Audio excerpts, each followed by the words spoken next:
QuickBooks Online 2021. We're going to record the receipt of inventory and create a bill from the purchase order created in a prior presentation. Let's get into it with Intuit's QuickBooks Online 2021.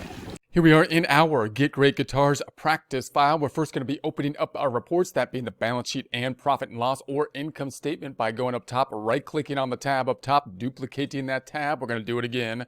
Right-click on the tab up top, duplicating that tab.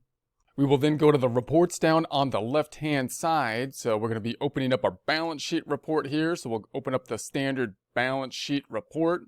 Go up top, do the range change up top, range change, ending at 12/31/21, run it, that being the report that we're running, closing up the hamburger, holding down control, scrolling up just a bit to get to that 125%.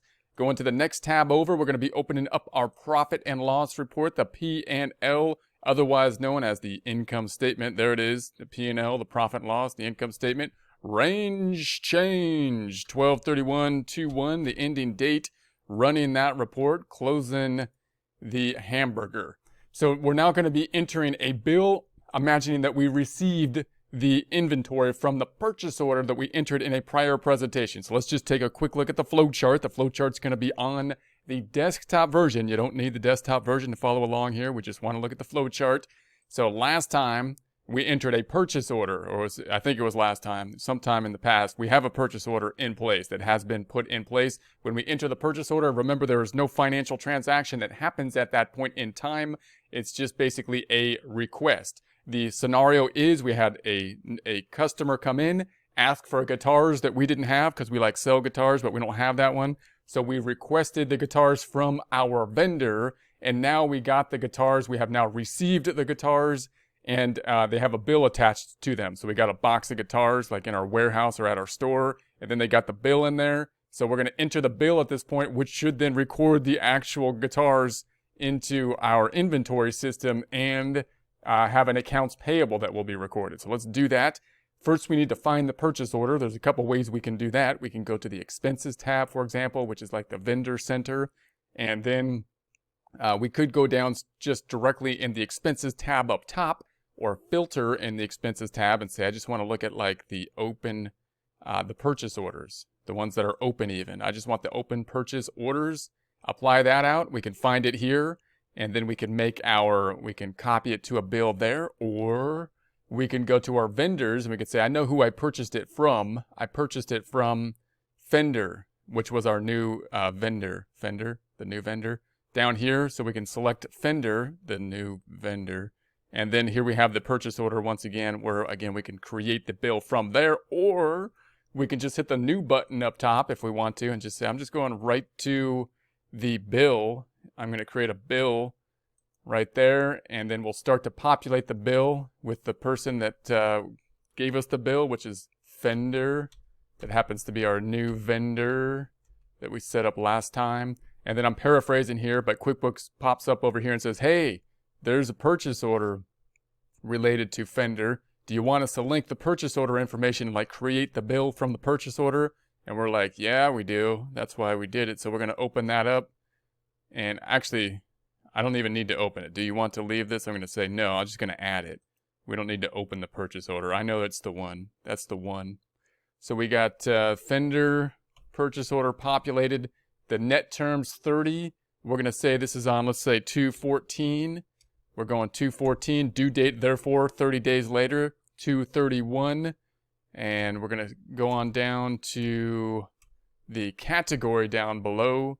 And we should be in the items, so we're not doing a category, we're going down to the items. And there's populated for us. There's that SQ, the Squire. We got 20 of them. That's how many we got from the purchase order. This is pulling over directly from the purchase order. And you could tell by this little link item here. Now notice the customer should pull over as well, and it kind of blanks out sometimes just because of the size of the screen, I believe. But if I click on the cell, you can see there it is, the new music stuff is being pulled over from the purchase order, and it should be a taxable item, and I'm going to make it a billable item. So it's pulling over here to our billable item. Now it's not perfect the way the bill works and the way it's going to pull over to the invoice. So in other words, we're entering the bill, we're putting the customer on the bill, in a billable item. And that will remind us then to go into the invoice and go from the billing process here into the invoicing process. But it's not perfect when it brings it over into the invoice because it's going to bring it over at cost. And we, of course, are going to have to make that adjustment we've seen in the past, in the prior month, to make sure that we put it on there for the retail price and not simply the cost. But there we have it. We have this linked up for the bill at this point in time. What's this going to do? Well, it's a bill. That means it's going to be increasing the inventory for the amount of the 3360, and then the other side is going to be increasing the accounts payable. It will also populate and give us the information for the new music stuff, which is our customer. So when we make the invoice, it'll kind of link over and pull over the bill, or we'll be able to do so there as well. Let's save it and close it, and then we'll check it out. Save it, close it, but there's something wrong. Something's not horribly wrong, but let's see. So it looks like we added the purchase order at a later date, and that's because I entered this in January, and this is kind of one of the problems of not working in real time. I'm going to make it 02/14/21.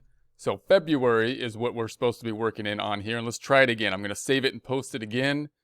And there we have it. Let's check it out on the reports now. Going up to, let's start with the balance sheet. We're going to go to the balance sheet. I'm going to hold down Control, scroll up just a bit. Note we have the two inventory accounts here again. So it brought back this second inventory account, even though I made it inactive. So let's go back and see what we can do about that. I'm going to go back on over. I would like these two to be in one inventory account. That would be ideal. But let's go back to the first tab over here. I'm going to hold down Control, scroll down just a bit.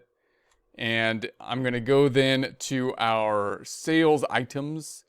And I want to look at the products and services. So the new item that we set up was that Fender Squier guitar. So the Squier guitar right there. This one is going to the other inventory account again. So I'm going to edit this item. I want to just take a look at it.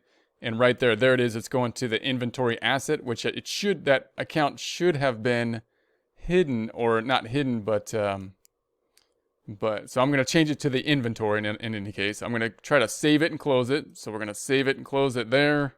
Now when I go back to the balance sheet, I'm going to run this report again, run it again, and scroll down, and now we have it in the one inventory account. So if I go into that inventory account, then I see down here we got the Fender Squier. So there it is, the 3,360. I'm also going to try to go back to the chart of accounts, go back to the first tab, go down to the sales, not the sales, the accounting and accounting, and then take a look at the chart of accounts. And this second inventory asset account, I'm going to try to make it inactive again. I'd like to delete it if it's going to keep popping up as even when it's inactive, but I don't believe I can do so. What I'm going to try to do is make it an account that's going to be way at the bottom of the report in other income, and then I'll make it inactive. So I'm going to put in other income, and I'm just going to call it ZZZ account, so I can't possibly mistake it for inventory. And then I'm going to save it and close it. And changes, I'm going to say yes. And then I'm going to go find that account, which should be at the bottom here, and I'm going to make it inactive again. Inactive. So I don't want to see that account anymore. Are you sure? And I'm going to say yeah. So then let's go back to the balance sheet and then scroll back up top. I'm going to go back to our accounts. So we have the inventory, and then the other side's on the payable side of things. So on the accounts payable, if we go into that, we then see the bill for Fender, which was indeed, of course, our new vendor. Going back then, let's also open up the inventory report, right-click it on the tab up top. I'm going to duplicate this tab. Go to the reports on the left-hand side, and let's open up our inventory valuation summary. Inventory valuation summary report. Range, change it up top, or just have the date as of, because it's an as of report. We'll make it 12/31/21, just to make sure we're at the end point. And so now there we have it. Now we got our Squier. We got 20 of them on hand for that 3360. So we have a total inventory of 5312, which should also be on the balance sheet at the 5312. It's perfecto, just like Mundo would do it, because Mundo's a perfectionist. So it's perfecto like Mundo. Perfecto Mundo. So then I'm going to go back to the tab. Let's just take a look at our trial balance now. And I'll go into this last tab, go to the reports down below, just see where we are at this point. We're going to trial balance the TB, the good old TB, the good old trial balance, close up the burger, range change it, 01, no, I'm on 12/31/21, running the report, and there's where we stand at this point in the time. And I'll go ahead and print these out so you can check them out and check your numbers after each of the presentations.